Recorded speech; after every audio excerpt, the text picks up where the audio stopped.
Nell Baxter looked down at her own empty hands, and Nell sighed, and Nell said the thing she had believed about herself for as long as she could remember.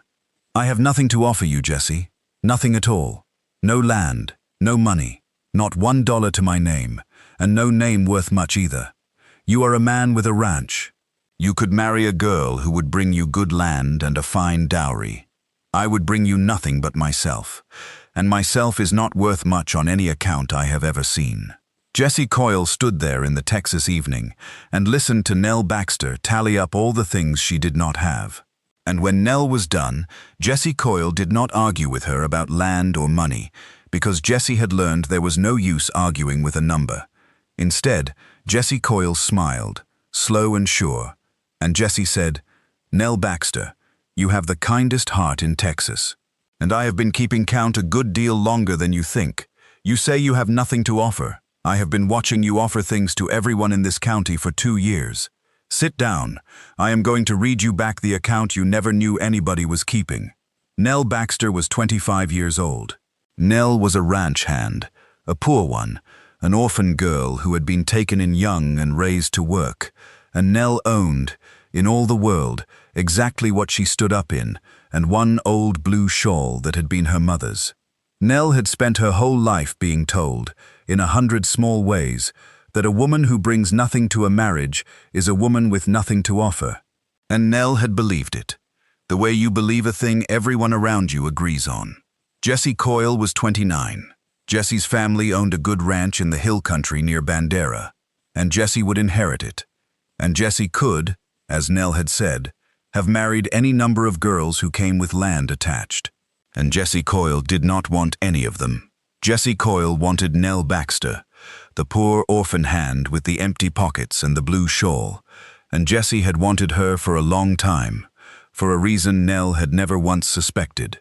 Because here is the thing this whole story turns on.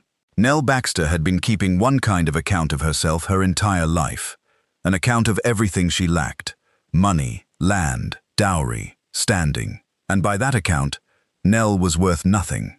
But Jessie Coyle had been keeping a different account, quietly, for 2 years, an account of everything Nell gave away. And by Jessie's account, Nell Baxter was the richest woman in Texas. 2 ledgers, kept on the same person, and they had never once been read side by side. Until tonight. So remember the 2 accounts. Remember Nell's ledger of everything she did not have, the one she had believed her whole life.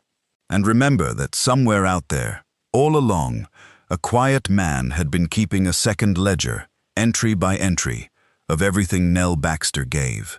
To understand what Jessie Coyle read to Nell that evening, you have to see the entries the way he saw them. So let me take you back and show you the account Nell never knew was being kept. Nell Baxter's mother died when Nell was 6, and Nell's father was never much in the picture, and so Nell was raised, from the age of 6, by the Pruitt family, who ran a hardscrabble spread in the hill country and took Nell in more as a hand than as a daughter. The Pruitts were not cruel to Nell, but they were poor and hard-pressed, and they made it clear to Nell early and often that she was there to earn her keep, and that a girl with no people and no property had best learn to work, because work was all she would ever have to trade on in this world. Nell learned that lesson down to her bones. Nell worked from the time she could walk behind a plow, and Nell grew up strong and capable and quick, a better hand than most grown men, and Nell owned nothing at all except the clothes on her back, and one thing more. The one thing more was a blue shawl. It had belonged to Nell's mother. It was the only thing Nell had of her, the only thing in the whole world that was truly Nell's own, and Nell had kept it wrapped careful for 19 years, and wore it only on Sundays and cold nights, and it was, you might say, the entire contents of Nell Baxter's estate. Remember the blue shawl. Like everything precious in these stories, it comes back when it matters. Now, Nell grew up in a country where a woman's worth, when it came to marriage, was reckoned plainly and out loud. A girl who brought land to a marriage was a fine catch. A girl who brought money was a finer one. A girl who brought a good name and a respectable family was worth courting. And a girl who brought nothing, no land, no money, no name, no people, was, in the plain arithmetic of the hill country, not much of a prospect at all, whatever her other qualities. Nell heard this arithmetic her whole life. Nell heard the Pruett women discuss the marriage prospects of local girls in exactly these terms, adding up dowries like sums. And Nell, listening, did the sum on herself, and always came out at 0. So Nell Baxter had decided, long before Jessie Coyle ever looked at her twice, that she was not the marrying kind. Not because she did not want a home and a family of her own. Nell wanted those things fiercely. In the private way you want things you have decided you cannot have. But Nell had done her sum, and her sum was 0, and Nell had made her peace with being a hand for other people's families, rather than the heart of her own. It was not self-pity. Nell did not weep about it. Nell simply believed it, the way she believed the sun came up, as a plain fact of her life. Now let me tell you about Jessie Coyle, and about the ledger he started keeping, though he did not call it that, and did not even quite know he was doing it at first. Jessie Coyle was the son of a ranch owner, and by every reckoning of the hill country, Jessie was a fine catch himself. Jessie would inherit good land. Jessie was well liked. And so, for years, the county mothers had steered their marriageable daughters toward Jessie Coyle, the girls with the dowries and the land and the good names, the girls who added up to fine sums. And Jessie had found, to his own puzzlement, that not one of them interested him at all. There was something the same about all of them, a sort of calculation under the charm, a sense that they had done their sum on him the way he was supposed to do his sum on them, and that the whole business was a matter of matching one estate to another. And then, 2 years before this story starts, Jessie Coyle had begun to notice Nell Baxter. Not the way he noticed the dowry girls. Jessie noticed Nell because of a thing Nell did that Jessie could not stop thinking about. It was a small thing. It was the first entry in the ledger Jessie did not know he was starting to keep. And to see why it mattered so much to Jessie, and why it was only the first of many, you have to understand that Jessie Coyle had spent his whole life being valued for what he had, and had never once, until he started watching Nell, seen a person valued for what they gave. Nell Baxter was about to teach Jessie Coyle a whole new way of adding people up. He just did not know it yet, and neither did she. The first entry in Jessie Coyle's ledger was old Toby. So let me tell you about old Toby, because he matters more than a minor character usually does. Toby was an old ranch hand who had worked the Pruett spread for 40 years and had grown too old and too sick to work anymore. In the hard arithmetic of the hill country, an old hand who could no longer work was a burden, a mouth without a pair of working hands attached, and old Toby had been quietly moved out to a little shack at the edge of the Pruett land to live out his last months more or less forgotten. Nobody visited old Toby. Nobody had the time. That was simply how it went. Nobody visited old Toby except Nell Baxter. Every evening, after a full day of the hardest work on the ranch, when Nell could have rested, Nell walked out to old Toby's shack and sat with him. Nell brought him what food she could spare from her own plate. Nell listened to Toby's old stories, the same ones over and over, the way the very old tell them. Nell washed his things and kept his little stove going, and held his hand on the bad nights. And Nell did all of this for a dying old man who could give her absolutely nothing in return. No wages, no advantage, nothing. Because Nell had never once in her life done a kindness for what it would get her. Jessie Coyle saw this by accident. Jessie had ridden over to the Pruett place on some errand of his father's, and had seen Nell walking out to Toby's shack in the dusk, with a covered plate, and had asked a Pruett boy what that was about, and the boy had shrugged and said, "Oh, that is just Nell. She sits with old Toby every night. Nobody knows why. He cannot even pay her any mind half the time."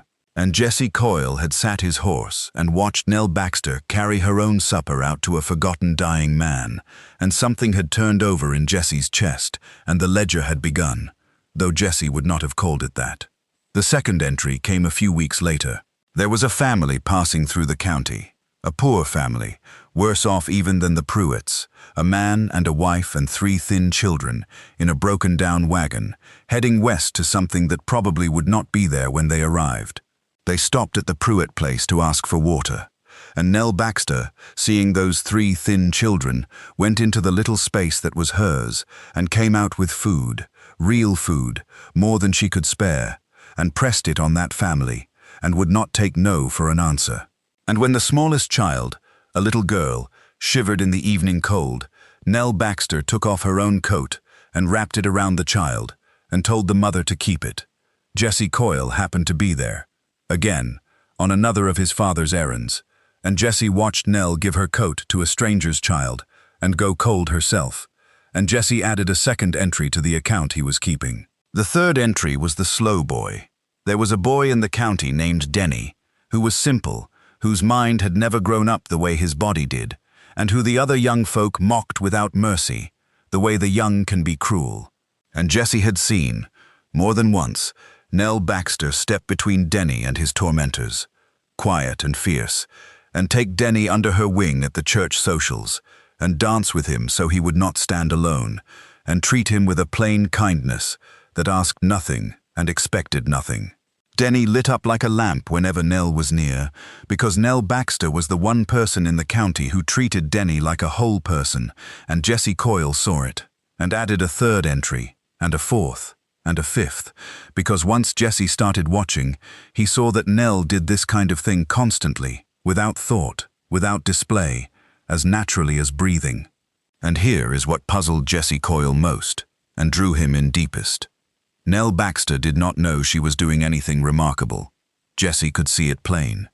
To the dowry girls, a single public act of charity was a thing to be arranged, and witnessed and remembered, a deposit in the account of their own reputation.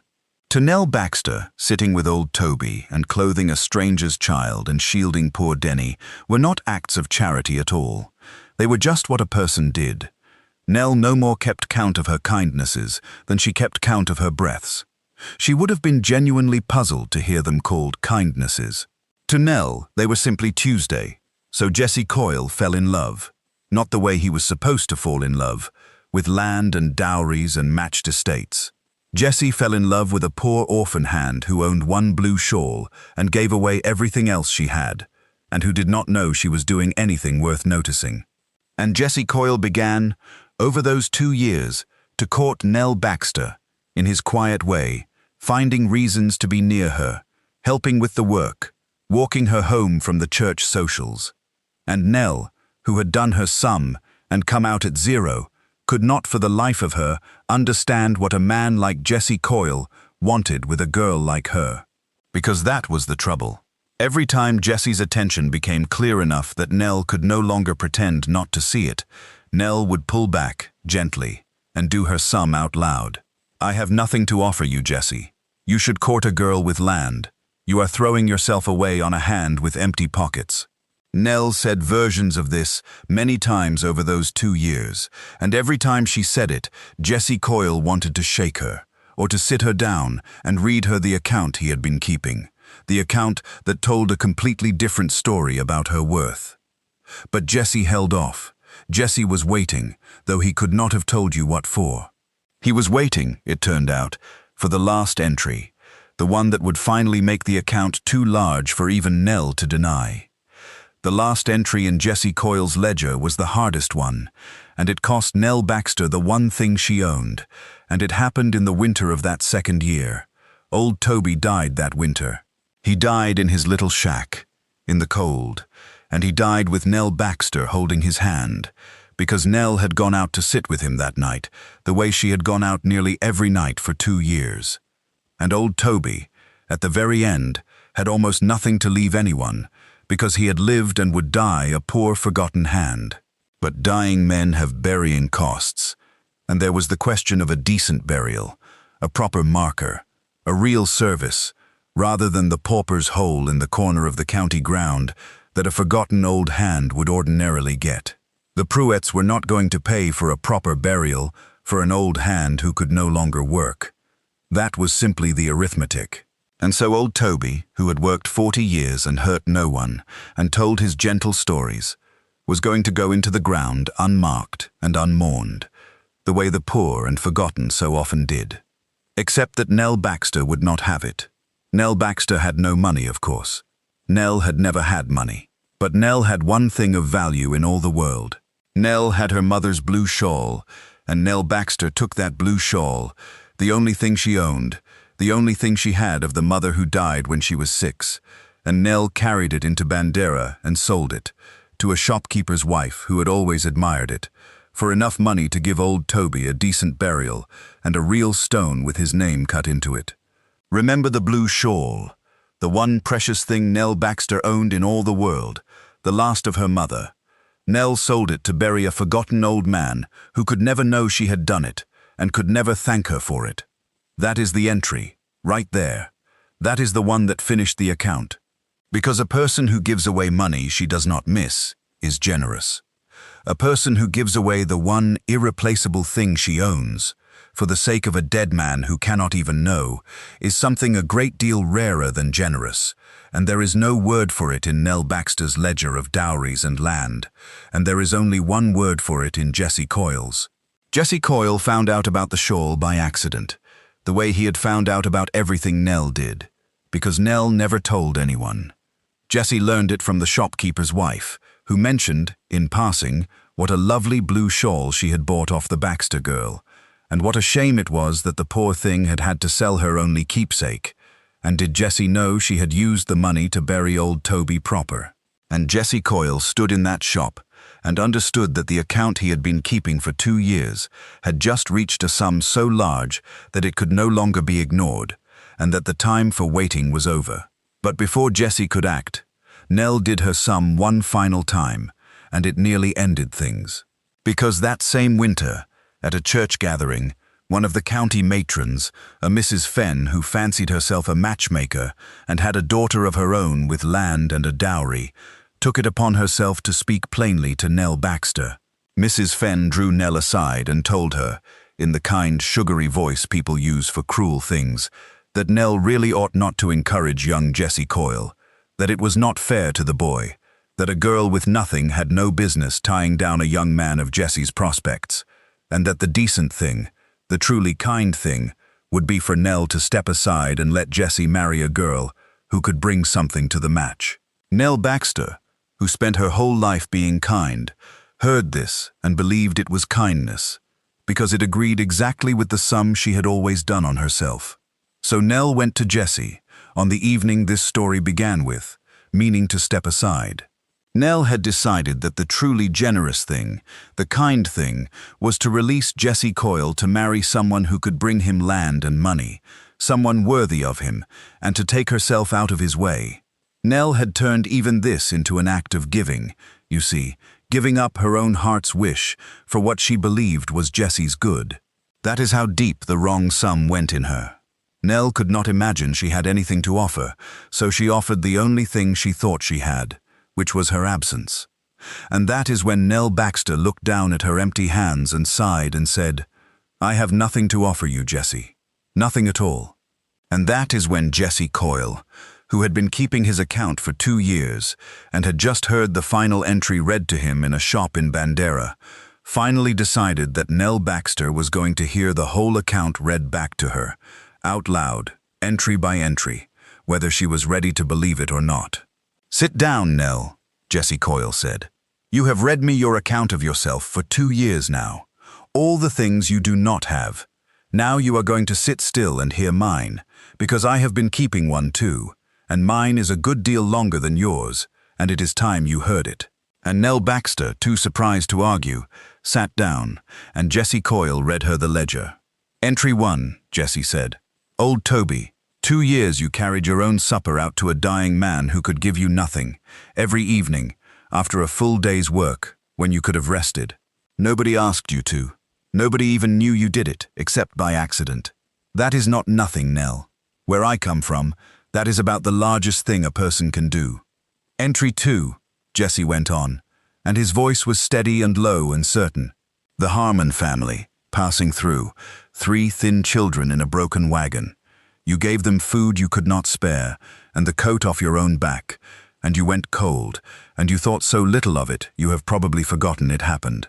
I have not forgotten it. Entry 3, Denny. Every social for years, you have stood between that boy and the ones who mock him, and danced with him so he would not be alone, and treated him like a whole man when the whole county treated him like a joke. Do you know what that is worth, Nell? To Denny it is worth everything. To me it is worth more than any dowry in this county." Nell Baxter sat very still, and her eyes had begun to fill, because she had never once heard these things named out loud, and hearing them named was doing something to the sum she had carried her whole life. "And entry 4, Jessie said, softer now. "The blue shawl, your mother's shawl, the only thing you owned in all the world, the last thing you had of her. You sold it, Nell. You sold the last of your mother to buy a forgotten old man a decent grave and a stone with his name on it. And you did it, knowing he could never thank you, knowing nobody would ever know, knowing it would cost you the one precious thing you had. I found out by accident, the way I find out everything you do, because you never tell a soul." Jessie's own voice was rough now. What makes this moment so powerful isn't just Jesse's confession, it's the fact that he's completely redefining how Nell has measured her entire life. For years, she believed that wealth, property, and social status determined a person's value. But Jesse has quietly been collecting evidence that proves the exact opposite. Every act of kindness, every sacrifice, every moment when Nell chose compassion over comfort became another entry in his invisible ledger. Think about that for a second. How many truly generous people never realize the impact they're having because they're too busy doing good to seek recognition? That's exactly what separates genuine kindness from performative kindness. So here's a question for you. Have you ever underestimated your own worth simply because you were measuring yourself by the wrong standards? Let me know in the comments, because this lesson reaches far beyond this story. "You sat there just now and told me you have nothing to offer. Nell Baxter, you have spent 2 years offering everything you have to everyone who needed it, and you have done it so quietly and so constantly that you cannot even see it. You have been rich this whole time. You just kept your account in the wrong column." Nell Baxter put her face in her hands, and for the first time in this whole story, Nell wept, because the sum she had carried her entire life, the sum that always came out at zero, was being torn up in front of her and rewritten, and it was almost more than she could bear. "But those things are nothing," Nell said, through her hands. "Those are just things a person does. Anybody would do them." "No, Nell," Jesse said, and he gently took her hands down from her face so she would look at him. "That is exactly the point. Anybody would not do them. Almost nobody does them. And you do them without even noticing, which is the rarest thing of all, because it means they come from something real in you and not from wanting credit. The county measures a bride by her land and her dowry and her name. It is a fool's measure, Nell. I have watched the girls with all 3, and there is nothing behind their eyes. And I have watched you, with none of it, give away your own coat and your own supper and your own mother's shawl, and I would not trade you for every ranch in Texas. You keep saying you have nothing to offer. Nell Baxter, you have the kindest heart in Texas, and a kind heart is the only fortune that never runs out and never lies. Marry me, not so I can save you, so I can spend my life keeping the only account of you that ever told the truth." And Nell Baxter, the orphan girl who had done her sum and come out at 0 every time for 25 years, looked at Jessie Coyle and finally, let herself believe a different number. It was the hardest thing she had ever done, harder than sitting with the dying, harder than selling the shawl, because it meant unlearning the one thing she had been most sure of, which was her own worthlessness. But Jessie had read the account so plainly, entry by entry, that even Nell could not argue with the sum. "Yes," Nell whispered. "Yes, Jessie, though I still do not half believe you." And Jessie Coyle said, "That is all right. I will read you the account every day until you do. I have got a lifetime of entries saved up, and I am adding new ones all the time." Nell Baxter married Jessie Coyle in the spring, in the little church near Bandera, and the whole county came, including Denny, who wept with happiness through the entire service, and including old Toby's grave, in a manner of speaking, because his good stone with his name on it stood in the churchyard where everyone could see it, bought with a blue shawl, a fact that a few people in that county knew and never forgot. And here is the thing Jesse Coyle did, quietly, before the wedding, because Jesse had learned his quiet ways from watching Nell. Jesse went to the shopkeeper's wife in Bandera, and Jesse bought back Nell's mother's blue shawl, and he paid a good deal more than it had sold for, and the shopkeeper's wife, who was not a bad woman, let it go gladly once she understood. And on their wedding morning, Jesse Coyle gave Nell Baxter back her mother's shawl, the last of her mother, the one precious thing she had sold to bury a forgotten man. Remember the blue shawl, the only thing Nell owned in all the world. It came back to her, on her wedding day, from the hands of the man who had watched her give it away and understood exactly what it had cost. Nell held that shawl and could not speak, and Jesse said, "You gave away the last of your mother for a stranger's grave. A woman who would do that should never have to be without her mother's shawl. It is yours again, Nell, and it is staying yours." And Nell Baxter wept again, the good kind of weeping this time, and wore the blue shawl at her own wedding. They had a long, good life together, Nell and Jesse, on the ranch in the hill country. And Nell never did stop giving things away, because it was simply who she was, and Jesse never once tried to stop her, because he had married her precisely for it. The Coyle Ranch became known, over the years, as the place a person could go when they had nowhere else, the place where a hungry family got fed, and a lost soul got shelter, and a forgotten old hand got a decent grave. Because the woman of that ranch kept an open hand, the way she always had, and now she had the means to match her heart. And sometimes, of an evening, Jesse Coyle would find Nell wrapped in her mother's blue shawl, and he would sit beside her, and Nell would say, still a little wondering after all the years, "I never did have anything to offer you, Jesse." And Jesse Coyle would smile the same slow, sure smile he had smiled that first evening. And he would say, This story leaves us with a lesson that's far more valuable than any ranch, inheritance, or dowry. Jesse didn't fall in love with Nell because of what she owned. He fell in love because of who she was when nobody was watching. While the rest of the county judged people by possessions, Jesse judged them by character, sacrifice, and compassion.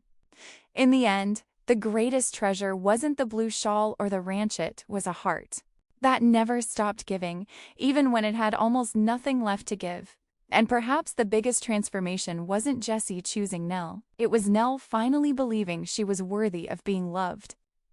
Sometimes the hardest thing a person can do is accept that they have always been enough. What do you think was the most emotional moment in this story? The sacrifice of the blue shawl, Jesse reading his ledger, or Nell finally saying yes? Share your thoughts below.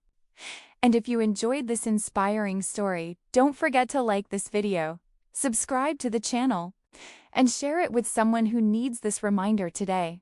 There's always another unforgettable story waiting for you. Nell Baxter, you have offered me the kindest heart in Texas every single day of my life. I have been keeping the account. It is the richest ledger in the state, and it has never once run short.